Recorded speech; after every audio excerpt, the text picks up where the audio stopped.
యొక్క ముడితో ఆ యొక్క రసాలను విడుదల చేస్తూ కొన్ని రకాల ప్రయోగాలు చెప్పి ప్రయోగాల ఫలితంగా బంగారాన్ని తయారు చేశారు.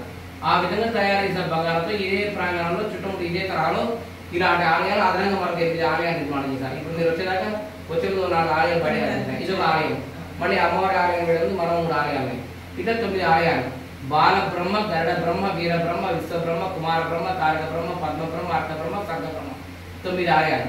ఈ 9 ఆలయాల సముదాయాన్ని అన్నింటి కలిపి నవబ్రహ్మాలయాలు లేదా నవలింగ దివ్య భవనం అని పిలుస్తారు.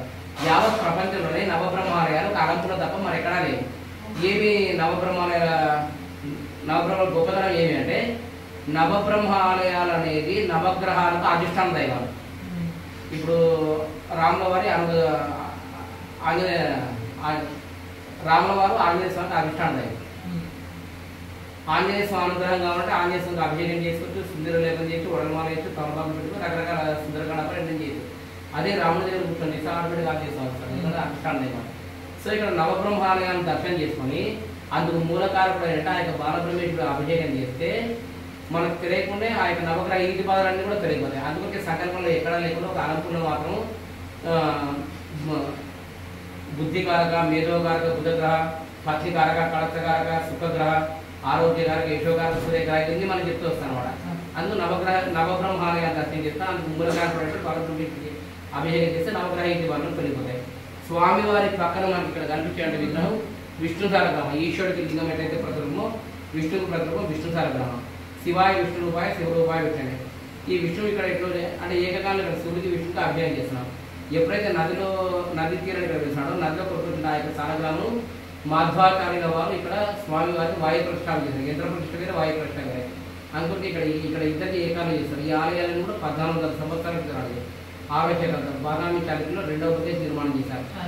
చాళుక్యులు క్షేత్రానికి దక్షిణ కాశీ, కాశీతో సమానంగా చేస్తారు. ఈ అలంపూర్ను బ్రహ్మేశ్వయం సవిశ్వేష కాశీలో విశేషుడు, అలంపూర్లో బ్రహ్మేశ్వరుడు. సా కాశీ హేమలాపురం, అక్కడ కాశీ ఇక్కడ హేమలాపురం. ఈ అలంపురానికి కూడా హేమలాపురం. హేమ అంటే బంగారం తయారు చేస్తారు. ఏమైనా వాస్తవం మనకు తెలియదు కానీ విగ్రహం కింద స్వామివారి కింద స్వర్ణాలయం ఉంది అని చెప్తారు. అందులో రైతలింగము, వజ్రలింగము, స్ఫటికలింగము, మరకతలింగము, అక్కడ వెంటలింగం ఇవన్నీ ఉన్నాయని చెప్తారు. ఇవన్నీ ఆత్మహత్యల వల్ల చేస్తున్నారు.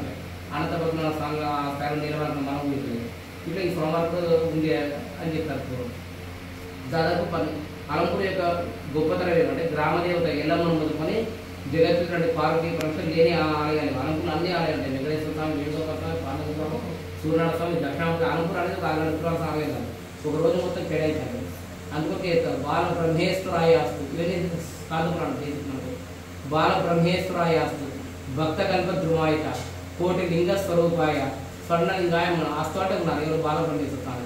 ఎక్కడ భక్త కల్ప ధ్రువాయి భక్తుల పాటు కోటి లింగ స్వరూపాయ. ఈ ఒక స్వామివారికి అభిషేకం చేసి కోటి లింగాలు. ఇక్కడ కోటి లింగాలు అంటే కోటి దేవతామూర్తులు మనం తీసుకోవాలి. అలాంటి కోటి దేవతామూర్తులు పూజిస్తే ఎలాంటి ఫలితం వస్తే అలాంటి ఫలితం వస్తుంది. స్వర్ణలింగాయం అన్నాను. విశేషించి అలాంటి లింగం బంగారలింగం కాబట్టి కిందోడు స్వర్ణలింగం అని చెప్తున్నాను. పైగా విగ్రహం నుంచి బంగారం చెప్పి ఇవన్నీ శాస్త్రీయ ప్రమాణాలు. స్వర్ణలింగాయం అన్నారు. ఉన్నతమైన స్థానం అన్నమాట. సో స్టార్ట్ చేద్దాం. జాతకరీత్యా 12 భావ స్థాన స్థితాః ఏ గ్రహాः అరిష్ట స్థానేషు శుభఫల ప్రాప్త్యర్థం యజమాన్యస్య అంతర్గత బహిర్గత శత్రు పలాయనార్థం మమ నివాసిత గృహ అఖండ స్థిరలక్ష్మి నివాస సిద్ధ్యర్థం మమ సత్సంతాన అఖండ విద్యాపారంగత సిద్ధ్యర్థం మమ యజమాన్యస్య అంతర్గత బహిర్గత శత్రు పలాయనార్థం జనాకర్షణ ద్వారా రాజ్యాధికార యోగ్యత సిద్ధ్యర్థం బుధాదిత్య యోగ్యత సిద్ధ్యర్థం అన్యోన్య బ్రాహ్మణ సహాయన భక్తిపూర్వక విశేషిత మహారుద్రాభిషేక పూజాంచ కారయిష్యే. కుడి చేత విగ్రహం దాకా రెండింటి దాకా బ్రహ్మే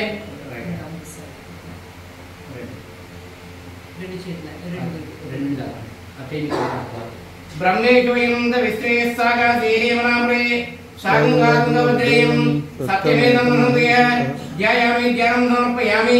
మేడం చెప్పండి. మహాజ్యోతి మయ అలంపుర క్షేత్ర విరాజనే जोगुल शक्ति युक्ताय ब्रह्मेशानाय मंगलम